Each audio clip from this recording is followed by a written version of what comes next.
Guys, good morning everyone. So, ayun, day 2 na sa Bangkok. Kakagising ko lang actually. Nagtitimpla lang ako ng fiber. First and foremost, kailangan natin minom ng fiber and then the vitamins. So, story time kahapon and then about the immigration. So, kahapon, nag-immigration ako, diba? So, I think may mga questions lang, onti lang, sinulat ko para sure. So yung number 1 is, tinanong ako kung, sabi ng immigration, binigay ko yung passport ko, tapos sabi ng immigration, Sir, Thailand to? Sabi ko, yes po, yun lang ang sagot ko. Tapos nag-check siya, tapos tinanong niya ako, ano yung, kung working ba ako here in the Philippines? In the Philippines nung time na yun. Ang sagot ko lang, yes po. Tinanong niya saan. So, sinagot ko kung saan ako nag-work. And then, pangatlong question, actually yung last question na is, kailan ang balik mo? Sagot ko, June 12 po. Tapos, tinataka na ako. Tapos, bilis na. So, wala masyadong questions. Wala kang pre-prepare na documents. And, again, disclaimer, hindi ako first time mag-travel solo. So, 3 questions lang siya. And mas maganda pa rin kung meron kayong mga prepared documents like printed or kaya kahit screenshot. I guess papayag naman sila sa screenshot. And then huwag kayong kakabahan sa immigration. Kahapon naman wala masyadong tao. Pero mahaba yung pila. Kasi ilan lang yung immigration.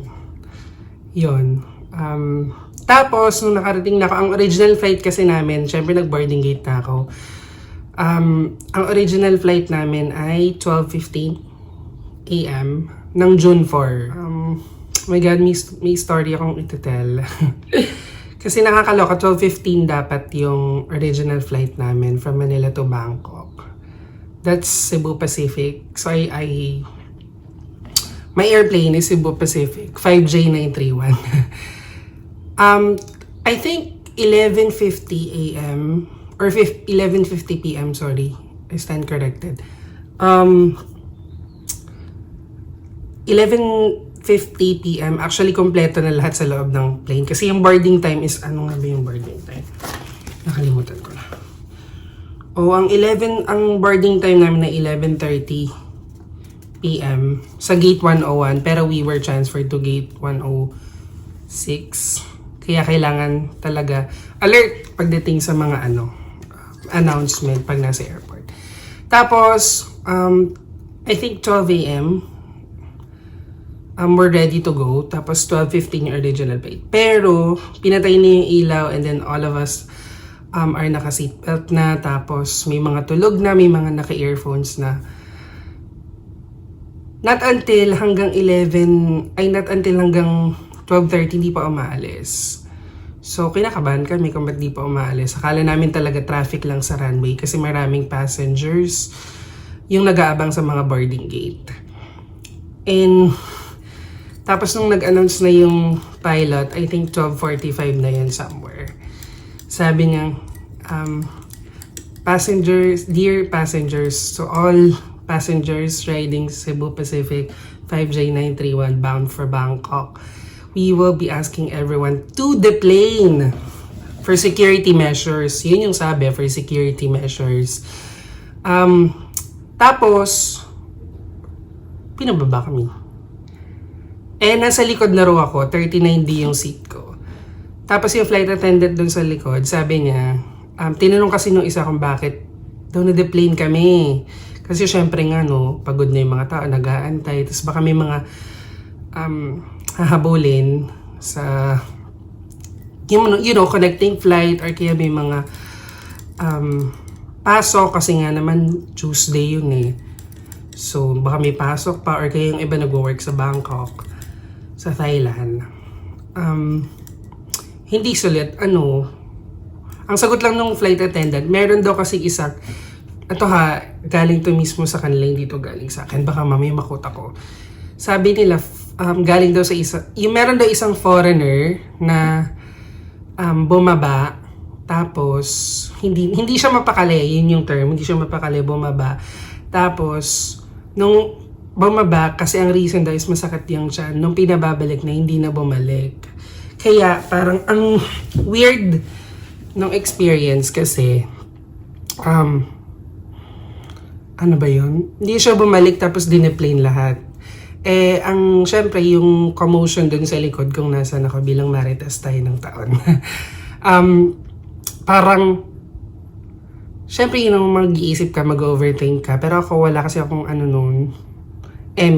Though aware ako, pero kasi may pinanonood ako.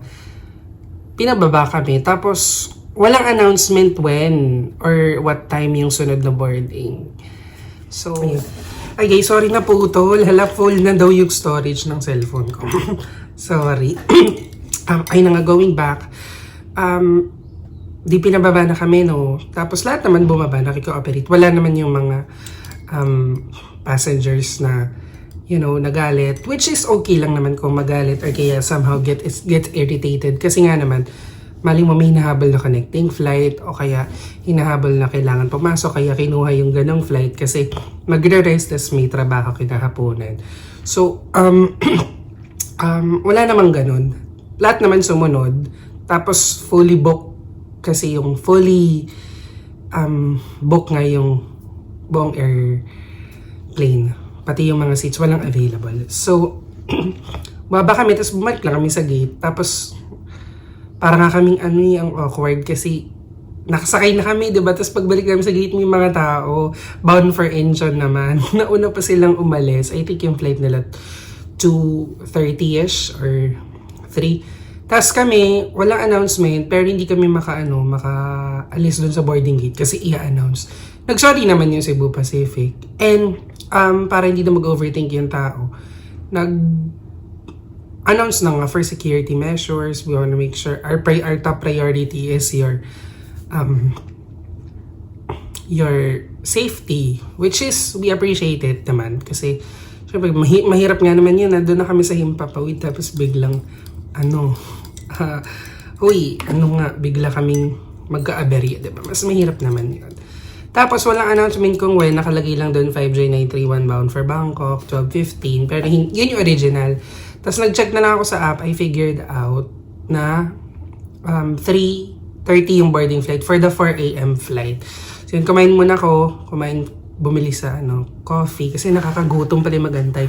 May food naman na binigay. Actually, hindi siya food, chips pala. Potato chips, tapos water. So nagbigay naman si Cebu Pacific, pero hindi ko na kinuha kasi maalat yun. Hindi ako masyadong mahilig sa chips. Sorry. So, kinuha. Yung iba din naman ng mga nakasabay ko bumili ng coffee kasi nga nakakagutom magantay. Buti na lang sa NAIA may charging station.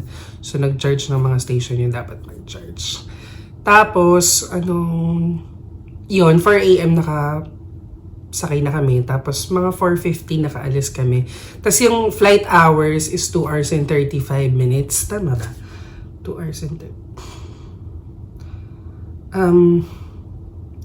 I think 2 hours and 35 minutes nga. Oo, 2 hours and 35 minutes nga. Yung flight to Bangkok. Tapos si Bangkok pala delayed ng 1 hour. So kung sa Philippines, ano oras na ba? 9:46 na here. No, there sa Philippines. Dito ay 8:46 pa lang ng umaga. Ayun, tapos safely arrived naman kami. Thank you, Cebu Pacific.